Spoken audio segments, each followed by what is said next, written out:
how can we reasonably think that God exists? Let me ask you this question. Scientists who begin to look at the universe ask themselves this question: why does the universe have the rules that it does? Why does the universe operate according to the particular dials and parameters it has? What if those parameters were a little different? And the scientists who look at that said, if you change these parameters even an infinitesimal amount, if the gravitational force were slightly different, or the strong nuclear force, or the electroweak force, we would not have this universe, we would not have life, we would not be here having this debate. Now, what is your explanation for how we live in such a fine-tuned universe? It would seem to suggest a fine-tuner or designer. Darwinism is hopeless here because it's not accounting for the universe, only for transitions among life. So what is your rational theory for why we live in a fine-tuned universe? Right. Well, there's a good reason why no one comes to me for arguments about physics, so I'll have to take, but I'm not ducking the question. Just for your notebooks, ladies and gentlemen, there is a book by Professor Victor Stenger on this subject. Dinesh deals with it also in his book, that makes the bold claim that science actually negates the case for the existence of God. Well, Stenger says the laws of physics come out of nothing. Do you agree with that? Further than I would have gone, I'm saying I recommend that you read it. A chasm of tautology yawns at the feet of all those who go in for this argument. Richard Dawkins actually said to me once he thought it was the most interesting argument he'd so far heard or encountered in all the debates we've all had with the faithful. And it is, because there's something extraordinary about it. Of course, also appeals to us, because anything that says to us, you might not have been here, but you are, so that must be something majestic, is obviously appealing to us. It's sometimes known as anthropocentric. Look at the consequences. Look at an example just in the suburb of this argument where we happen to live. A tiny solar system on the very, very edge of the known universe, with a sun that is going to flare up in a while into a red dwarf, go out, having boiled us alive, on the only planet in its solar system that can support, or I think ever has supported, anything like life. Of the other planets, most of them are either or all of them, I should say, are either much too hot or much too cold. This is just in our hood, on our block, to support life. And that's true also of huge tracts of our own dear planet, which we happen to know, whatever argument we take about it. Christopher, I'm sorry, you're filibustering me a little bit here. This is cross-examination. It's poised on a climatic knife edge. So I would say, bear that in mind, and I would add, quite some design, and quite some designer. Well, you said that... No, I thought it was my turn to ask a question.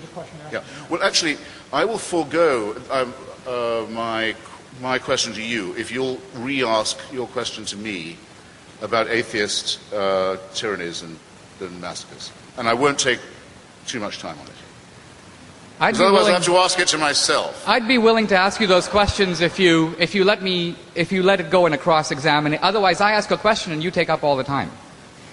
Well, no, that's why I was asking. That's why I was asking you if that condition would seem fair. I mean, I must answer the question which you have asked me in one of your contributions. Shall we leave it for a... Let me do it this way. How about if I put the ball in your court, you pose the questions to me on this topic, and we can go back and forth? All right, then. Okay. On this question, then, of atheists and secular dictatorships that I'm only just mentioning, has it ever struck you that the original totalitarian movement of the 20th century, the one that actually invented the term totalitarianism, popularized it, claimed it for itself, the movement of Mussolini, Franco, Salazar, the Ustasha in Croatia, Father Tiso in Slovakia, you'll see where I'm going with this now, was basically only another term for the Catholic right wing. There's nothing secular about fascism. And if there had been, the Vatican would not have signed treaties and concordats with all of the movements and governments that fascism created. I don't think I need to waste very much more time on that. There's a big literature on it.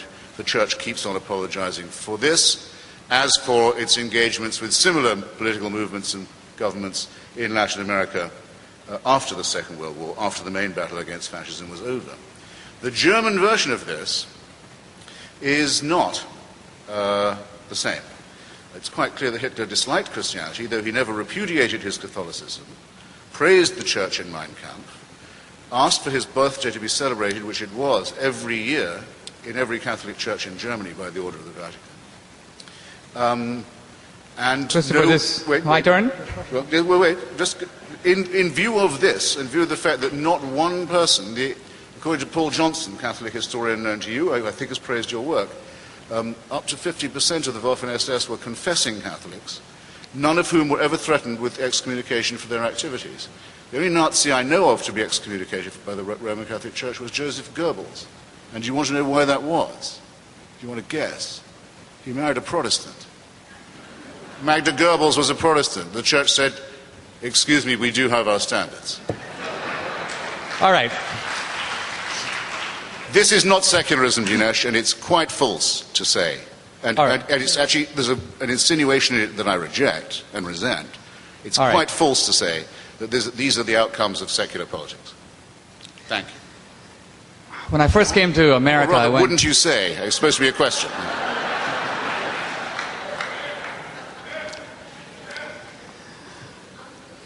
You notice that in his statement, Christopher Hitchens zoomed in on one issue, Hitler and the Nazis, leaving untouched, indeed unmentioned, the scourges of communism. He didn't not only mention... Hold on, don't jump in, it's my time. This is the atheist conception of fairness. We hug the public square completely to ourselves and drive all the religions out. Look.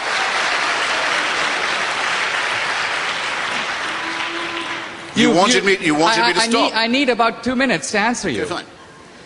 Not only did he not mention Stalin, not only did he not mention Mao, he didn't mention Pol Pot, Ceausescu, Fidel Castro, Kim Jong-il.